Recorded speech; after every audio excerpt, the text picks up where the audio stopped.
Hi and welcome. I'm joined by 5 Eurovision fans ready to discuss one of this year's Eurovision entries. My name is Charlotte, I'm from Denmark, and I'm your host today. Now, let's meet our panel of Eurovision fans before we start talking about the UK entry. Pawel, can you introduce yourself? Hi, my name is Pawel. I'm from Poland, but I live in the UK. And I have been a massive Eurovision fan since my home country took part for the first time in 1994. And unfortunately, almost won, but it didn't stop me from actually really getting into loving the contest and being very happy to talk with everyone like today about the song from the UK. Hi, my name is Alvaro. I am originally from Colombia, although I live in Finland. And one of the things that I enjoy the most about Eurovision is to discover new artists, to start liking songs from a music genre that probably I usually would not have chosen myself to listen to. So it opens up my music taste. Yes, hello, my name is Vivienne. I was born in Ireland and I came to Australia when I was 11, so that's 45 years ago. I've been a fan of Eurovision probably since I was about 5. I grew up with it. My parents sang the songs. Puppet on a String was one from UK that my mother, that was her party song. And she used to do all the actions. And I've never been to Eurovision because, out here in Australia, we're miles away from everything. But maybe that is on my bucket list. So one day, so hopefully I'll live, a bit longer and I'll make it to Eurovision. And Sara? I am from Stockholm. I've been following Eurovision since 1999. And it's such a big part of my life. I can't really imagine what I would do if I didn't have Eurovision. I'm known as the living encyclopedia to my friends and family. They often send me messages wondering which year did this song win, or how many performers have won the contest barefoot. So I love knowing all these trivia facts about Eurovision and sharing it with my friends and family. Hi, I'm Michael for the United Kingdom in Scotland. I'm actually from the Edinburgh side of Scotland, but we did in fact have a winner from the Glasgow side of Scotland in '69 when Lulu won with Boom Bang a Bang. The song we'll talk about today is from United Kingdom. It took a while, but finally in February this year, it was announced that James Newman would get a second chance.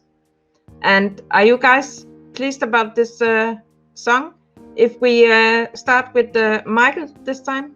Yes, I am actually pleased with this song. I do actually like it.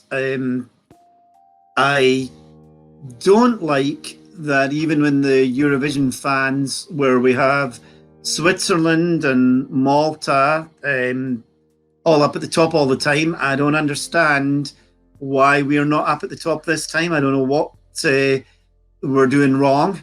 I think James came back and listened to people from last year with his One Last Breath song, and if it called himself MC Jizzy Jazz featuring something, it would have been a big club hit and it would be hitting the charts. I don't know what's wrong. It's not in the UK charts. It came in real fast on its first week of release. I guess in the iTunes charts, and that's probably Eurovision fans. We've heard nothing about it since. If we're not a Eurovision fan, it's not getting the likes or the publicity, but I like it, and I just don't know why people aren't liking it. Maybe one of you 5, Charlotte, will help explain why. But to me, this should be up with the front runners. I think it's okay, but this is not my favorite kind of music. I don't like these modern radio friendly songs. I loved his entry last year, and I think I am maybe a bit old-fashioned. I like more, I don't know, entries that feel like they are more timeless in a sense. I don't really know how to describe it. I don't like saxophones. I think that's why I'm not such a huge fan of the type of music that is on top of the charts these years. It's good. He's a great singer. I think Michael, if we just give it time, I think people will love it when they see it on stage. I think this might be UK's year to leave the bottom 5. Yes, yes, I like the song. I loved last year's. I mean, that was in my top 4, and I used to cry when I sang it, you know. And so I was sort of hoping for another song like that. So I was surprised when Embers came out, and but yeah, and with the brass and saxophones, I can be one way or the other. Sometimes I like it, sometimes I don't. In this one, I like it. I like the instruments, and I like how lively it is. I think it's a great song to go out dancing to, you know, New Year's Eve party. But I think, yeah, I mean, the UK do suffer because it's one of the big 5, so people just don't want to vote for it. And I myself, you know, having an Irish background, Michael, sorry, you know, sometimes I can be a little bit biased, but if the song is good, then, you know, I'll definitely vote for it. And I like it, but it's not, it's kind of it's at like sort of number 11 for me at the moment. My son loves it, and he loves James. So I'm still kind of thinking, is it going to go up or down for me at the moment? This song is a radio-friendly one, which I don't see it as a negative thing. However, I am afraid that this will have the same fate as another song that was radio-friendly last contest. I'm thinking about Spain's La Venda, which, I mean, it's very radio-friendly. This is the type of song that is perfect for the people who are on there watching the contest live, to like want to jump and have fun with it. But when we see the votes, it doesn't receive so much support. And Pawel? Well, I didn't love last year's UK entry. I liked it. This year, I struggle to like Embers. I think it's, I don't know, it's one of those, okay, it's nice and catchy, but it's very, it's just forgettable, and I don't know, it's something's missing compared to last year when it was, I had like that kind of, it was, I remember last year, One Last Breath was slowly growing on me. With Embers, even that doesn't happen. Even that is not happening. I don't know. It just, I've heard it. It's just there, and I don't wish. I'm pretty sure BBC will do the minimum, as they always do. They don't really care much about Eurovision. They just do it because they're Big Five. Yeah, I guess it's one of those. I would have to be quite, not negative, but quite neutral about it. So yeah, that's just my opinion. And if I then go over to my opinion, I liked his song from last year, and I also like this one. It's catchy, it's well sung, and I just hope that the UK won't destroy it all on a bad performance. Because unfortunately, in recent years, the UK have been doing that quite a lot, destroying otherwise decent songs. But if I count them that they won't mess it up this year, then I really think we will see UK in the best half of the final this time. Fingers crossed. They are at least in my top 10 this year. UK haven't actually finished in top 10 since 2009. How will they do this year? What do you guys think? If we start with Pawel? It's difficult to say. If UK would have been in the semi-final, in my opinion, there's no chance in the world they would qualify. Therefore, for me, they might not be bottom 5, might not, but it will be the definitely right side of the scoreboard. I can't see Embers doing well at all. Yeah, I am also worried about what BBC is going to do. I hope they don't mess it up, but you never know.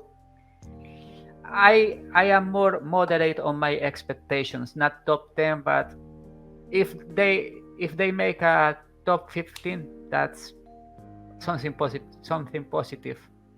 Yeah, it could be on the bottom 5, unfortunately. Yeah, as I said before, I think it's 11 for me now. But at the same time, I sort of secretly, but now not secretly, hope that it might do better, because it's got a great vibe to it, and I just really like James, and I do get fed up that I feel like the UK gets the wrong end of the stick. They deserve better, I think. I agree. I think with the right staging, they could be on, well, at least top 15, maybe even higher. But it really depends on the staging. And Michael? Well, I don't know. I don't know where it's going to end up. I think it's getting to the point of desperation, to be quite frank, as to where the UK is going to finish, because if I see it, if you start with Albania, just not to pick on Albania, but Albania, since they're first on the alphabet, and you do Albania and Embers, which is the best? And I'm sorry, but Embers is better. Then go to Australia and Embers, and what is the best? And I think Embers is better. And if you go through them all one by one, I think Embers is pretty much better than most of the entries in this year's contest. And still with that, I don't even think we're going to end up anywhere near the top. So if we don't, well, I'm not saying we, if the United Kingdom doesn't end up high this year, I don't know what else we can do, because it seems like a lost cause. So let's hope it changes around this year. Well, I would definitely like to see this do well. Before we give points to this song, Michael, can you, as a local, tell us how reactions have been in the UK towards this song?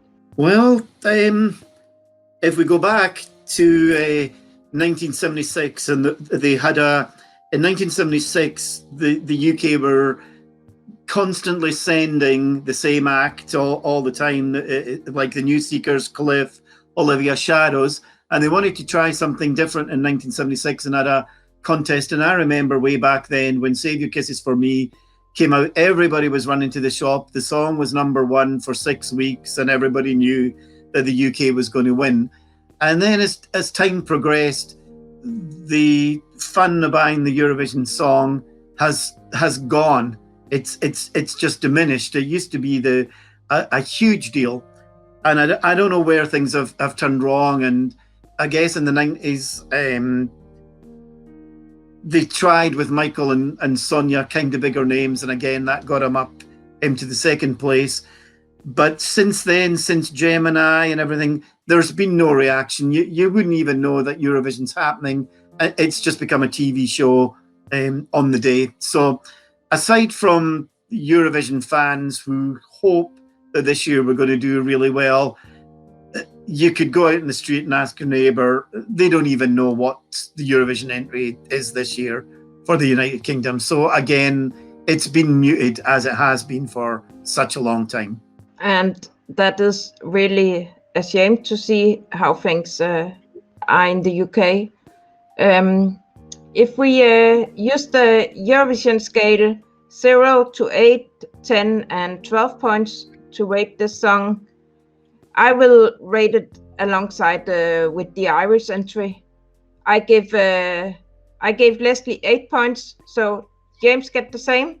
United Kingdom, you got my 8 points. I'm not going to do myself many favors, especially living in the country, but for trying, UK will get 2 from me. I would say 5, somewhere between 5 and 6, but for now I will give it a 6. I'm giving it an 8, and I think my score might even start to go up because it's been in my head now the whole time while we've been talking. I loved My Last Breath. It would have gotten 10 points from me, but this is not my favorite musical style, so 4 points. Sorry. Well, I'm going to give it 10. When it's sitting on the list, it's actually sitting up there in my second. The only I can't vote for it, so won't get my vote. And my vote's for TikTok. If Croatia's the only song I like better than Embers this year, TikTok's there, then Embers, and the other 38 are way, way below. So I'm giving it 10. I think he's made a really good effort. He's really tried. But as I say, I'm really disappointed that I don't see it sitting on Facebook and social media as, wow, the UK have really got their act together this year. That's not happening. But I like it. I would certainly listen to it away from Eurovision. If it wasn't a Eurovision song, I would have still liked it. And that's why I'm giving it 10. I quickly mentioned that I was a little worried about if the UK would mess it up again on the stage, because they have done so many times recently. But what would you guys like to see them do this time? Any advice for what James should do? Well, I guess yes. In recent time, like I mentioned before, I mean, like BBC doesn't really care about. I feel like they don't care about Eurovision, and they just enter it because they're Big Five, and so I guess making a little bit of an effort. I mean, like, let's go back 12 years ago to 2009. They did make an effort, brought a big name to it. It was a beautiful, classic, simple staging, and obviously it brought UK a good result. So this type of a song probably requires a bit of lots of different dynamics on stage and lighting, and I guess some dancers. So fingers crossed BBC won't mess it up this year, but well, we'll see in a couple of weeks. Well, that's quite difficult to guess. I initially compared this song with Lavenda because it's the type of song that makes you want to move. It's very energetic. So probably don't do the same thing as Lavenda. Have something visual that conveys this message, that attracts attention from the public. And about this conversation of what BBC can do, I think the public broadcaster need to reset and try to do some PR movement so the public have faith again in their national act. It's complicated, but it's something that they should work on, not only for 1 year, but for the next times. Well, when I think of Out of the Embers, I don't know. I think of Game of Thrones when she came out of the fire, something purified. So I don't know if they could do anything over the top like that. I really don't know. They'll probably just have him standing there with the 3, saxophones. Maybe they could do something like "Hey Mama," something a little bit more groovy. I don't know. I don't really know. I'm not very creative that way. I agree. They should do something amazing and memorable, and something that's very slick, something that looks cool, and that shows that they've actually put some thought and effort into the stage show. Not like Bigger Than Us that just completely was so messy. Something cool, maybe even have a lot of choreography, but something that enhances the lyrics, because they are pretty great. So something amazing, and to show that they actually put some effort. Well, with this song, I'm going to say that James had already said that he wanted it to be a club song. He didn't want it to be something down because of COVID. He wanted it to be up. And I have a feeling now, though I'm only saying that myself, that they probably didn't think how they were going to stage it when they actually made the song, because it is a kind of clubby song. And so as I was sitting here listening to everybody coming along, I'm only just saying this off the top of my head because I really have not thought in deep how they're going to stage this. But I think what they're going to have to do is they're going to have the saxophone and the instruments on a video, on a big screen, because although you can hear it on the record, there are changes in the vocals. I think the general opinion is James is not the greatest singer live, and I don't want to be negative about his singing, and I think it'll be adequate, but I think he's going to need the backing singers. He's going to need to use the singers, whether they come pre-recorded, but if they have girls singing the Embers part of the song and building up, and then they have the fire, because we have our fire bashing out on the stage. That's happened on a lot of songs. So I think they're going to have to do that, but I can't remember who said it, but they do need to put thought into it. They need to make the viewer think that they actually thought about what they were doing, that they didn't just bang something together just to come on stage. And I hope for James' sake that the BBC are going to do that. But again, if they do all that and it doesn't do well, I don't know where we're going to go. But if it looks as if they've made an effort and he does it well, and they think about what they want to project, then that's all we can really expect from them. But I don't know what they're going to do. Never heard what they're going to do, and probably a whole group of people have thought, what are we going to do?